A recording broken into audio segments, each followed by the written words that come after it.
Yes, students, we are doing Unit 13, that is volume, and we had done worksheet 2. Okay, so now we will move on to the next worksheet. But before moving on to the next worksheet, we will understand the concept of cube and cuboid. Cube के बारे में मैंने आपको बताया था बेटे. Cube क्या होता है? क्यूब एक ऐसा बॉक्स, एक ऐसा ऑब्जेक्ट जिसकी सारी की सारी साइड्स क्या है? इक्वल है, और ये स्क्वायर से मिलकर बनता है. और कितने स्क्वायर से मिलकर बनता है? 6 स्क्वायर से. यानी कि 6 स्क्वायर को इस तरह से जोड़ दिया जाए कि एक बॉक्स की फॉर्म में वो आ जाए, एक बॉक्स बन जाए. जैसे कि मेरे पास ये फिगर है, इसको हम क्यूब कह सकते हैं क्योंकि इसकी सारी साइड्स क्या हैं? इक्वल हैं. ठीक है, तो यहाँ पे लेंथ, ब्रेड्थ और हाइट क्या हो जाएंगी? इक्वल हो जाएंगी. क्यूब के केस में बेटे length equal breadth equal height. अगर लेंथ 2 सेंटीमीटर है तो ब्रेड्थ भी क्या होगा? 2 सेंटीमीटर, और हाइट भी क्या होगा? 2 सेंटीमीटर. यानी कि ये क्या बन जाएगा? एक बॉक्स बन जाएगा जिसकी सारी साइड्स क्या है? इक्वल है. उसको कहा जाता है क्यूब. तो इसके बारे में तो आपको अच्छे से पता है.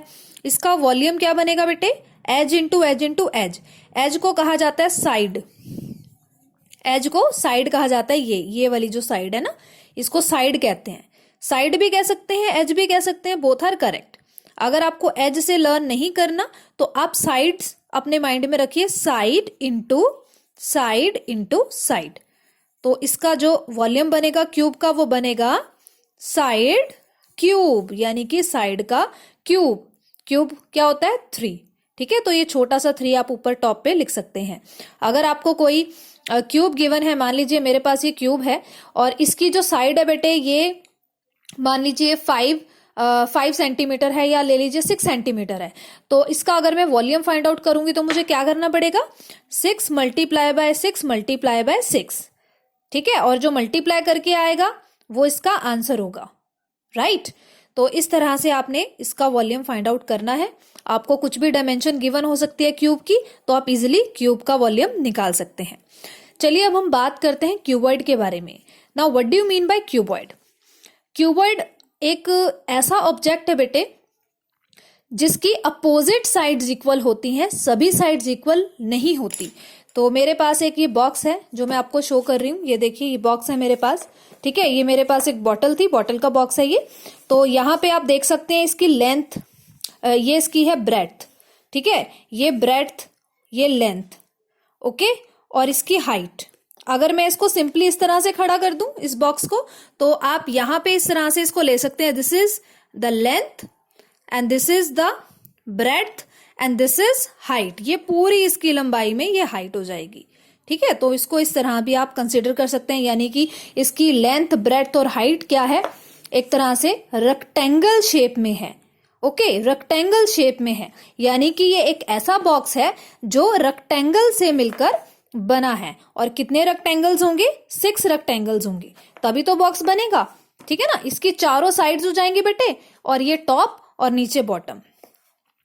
एक एग्जाम्पल मैं आपको और बताती हूँ. जैसे कि आपका रूम है, जिस रूम में आप बैठे हैं, ऐसा तो नहीं है कि आपका जो रूम है वो क्यूब शेप का है. हो सकता है वो क्यूबॉइड शेप का हो, जिसकी लेंथ, ब्रेड्थ और हाइट क्या है? डिफरेंट हो. ठीक है ना, वो लंबाई में भी हो सकता है रूम. तो आप जहां पर भी बैठे हैं तो उस रूम को एनालाइज कीजिए कि वो क्यूब है या क्यूबॉइड है. अगर उसकी सारी साइड्स इक्वल लग रही हैं आपको, तो वो क्यूब की फॉर्म में होगा आपका रूम. अगर वो सारी साइड्स इक्वल नहीं दिख रही है, आपको कुछ छोटा बड़ा दिख रहा है, दैट मीन्स कि वो क्यूबॉइड शेप में है. जैसे कि यहाँ पर भी ये बच्चा दिख रहा है आपको, ये बॉक्स दिखाता हुआ.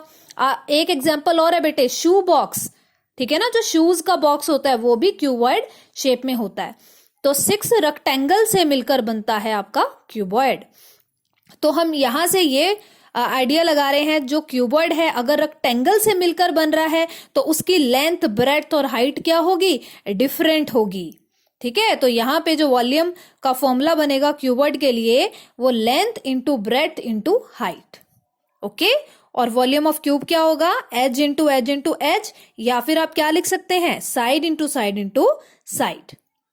ठीक है, और लास्ट में बेटे जब आप सॉल्व कर लेंगे, जो भी यूनिट होगी, सेंटीमीटर या मीटर वटएवर, उसके ऊपर छोटा सा 3 लगा देना है आपने, क्योंकि 3 डायमेंशनल फिगर की स्टडी कर रहे हैं हम. आई होप आपको कॉन्सेप्ट यहां तक क्लियर है. Now we will move on to the worksheet and we will do worksheet 3. Okay, we will do the worksheet 3. See the question number 1.